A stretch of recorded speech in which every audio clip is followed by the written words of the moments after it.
अस्सलाम वालेकुम। आज हम 5वीं जमात की उर्दू की किताब गुल लाला का सबक नंबर 21 पढ़ेंगे। इसका नाम है प्यारी कायनात। इसके ख़ास अल्फाज हैं कायनात, हजम, खलाबाज, अजराम फल्की, सैयारा, मुफीद, अव्वलीन, निज़ाम शमसी। क्या आपने अपनी इस प्यारी ज़मीन से ऊपर निगाह उठाकर कभी आसमान को गौर से देखा है? परिंदों से ऊपर, बादलों के पीछे, चांद से भी आगे सितारों और सैयारों की एक दुनिया आबाद है।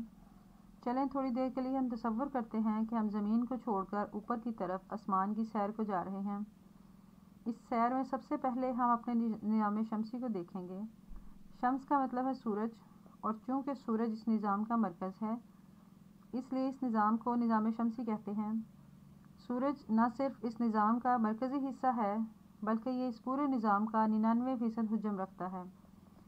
तमाम सैयारे, सैयारों के चाँद और शहाबियाँ मिलकर भी इसके हुज्जम का 1% नहीं हैं। हमारी ज़मीन भी इसी निज़ाम का एक हिस्सा है और बाकी सैयारों अतारद, ज़ुहरा, मरीख, मुश्तरी, ज़ुहल, यूरेनस और नेपच्यून की तरह सूरज के गिर्द घूम रही है। ये निज़ाम शमसी इस बड़ी कायनात का एक मामूली सा हिस्सा है जिसमें करोड़ों कहकशाएँ, सैयारे, सितारे, शहाबिये और बहुत से अजराम फल्की शामिल हैं। कायनात का मुताला इल्म फल्कियात कहलाता है। हमारी ये ज़मीन जिस पर हम चलते फिरते हैं इस अजीम कायनात में ऐसी है जैसे सहरा में एक ज़र्रा। साइंसदान खला और कायनात के बारे में बहुत कुछ जानने की कोशिशें कर रहे हैं। साइंस का ये शोबा खलाई साइंस कहलाता है। खलाई साइंस में चाँद, सितारों और सैयारों का मुताला किया जाता है। इस मुताले के कई मकसद हैं। एक मकसद ये है कि कायनात में हर आन होने वाली तब्दीलियों पर नज़र रखी जाए। एक मकसद इस बात का जायज़ा लेना है कि क्या इंसान कायनात में किसी और मुकाम पर आबाद किया जा सकता है। ये जानने के लिए साइंसदानों ने अब तक चाँद और मरीख के लिए कई मिशन भेजे हैं। मिशन भेजने का मतलब ये है कि खलाई जहाज़, बड़ी बड़ी मशीनें और खलाई स्टेशन ज़मीन से चाँद और दूसरे सैयारों की तरफ रवाना किए जाएँ। खलाबाज इन जहाज़ों, मशीनों और स्टेशनों में सवार होकर भी गए हैं और कई बार खलाई गाड़ियाँ इंसान के बगैर भी गई हैं। बाज़ जानवर मसलन कुत्ता और बंदर भी खला में भेजे गए।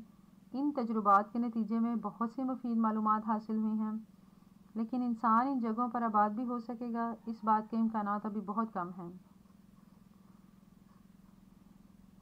चाँद हमारी ज़मीन से तकरीबन 2,39,000 मील के फासले पर है। इंसान हमेशा ये ख्वाब देखता था कि वह चाँद पर उतरे और वहाँ बस जाए।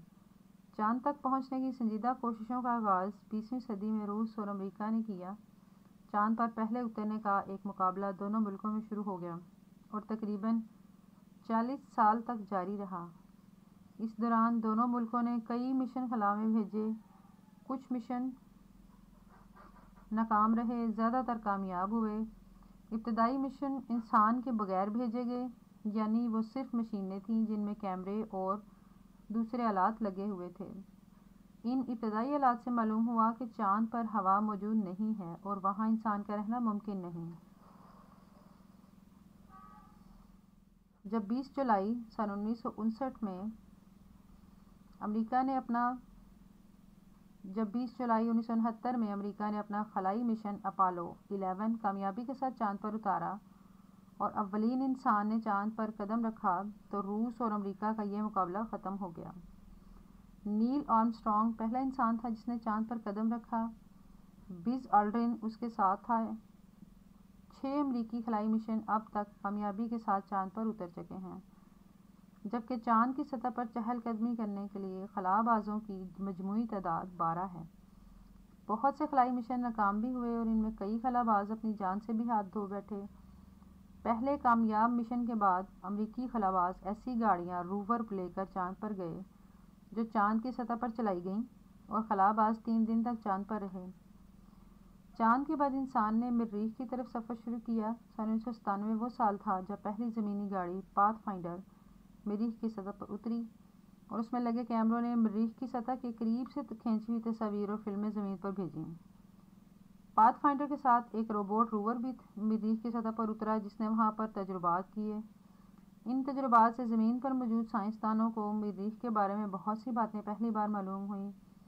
آج کل بھی مریخ پر بھیجے گئے روبوٹس وہاں کے بارے میں معلومات زمین پر بھیج رہے ہیں۔ مریخ کی سطح پر موجود برف ایک ایسی امید ہے جس کی بدولت سائنسدانوں کا خیال ہے کہ وہ انسانوں کو مریخ پر آباد کرنے کے طریقے ڈھونڈ لیں گے۔ اللہ تعالیٰ کی بنائی گئی عظیم کائنات اپنے بنانے والے کی ایک کھلی نشانی ہے۔ نیچے کچھ معلومات ہمیں فراہم کی گئی ہیں۔ تمام دنوں کے نام سوائے جمعرات کے مذکر ہیں۔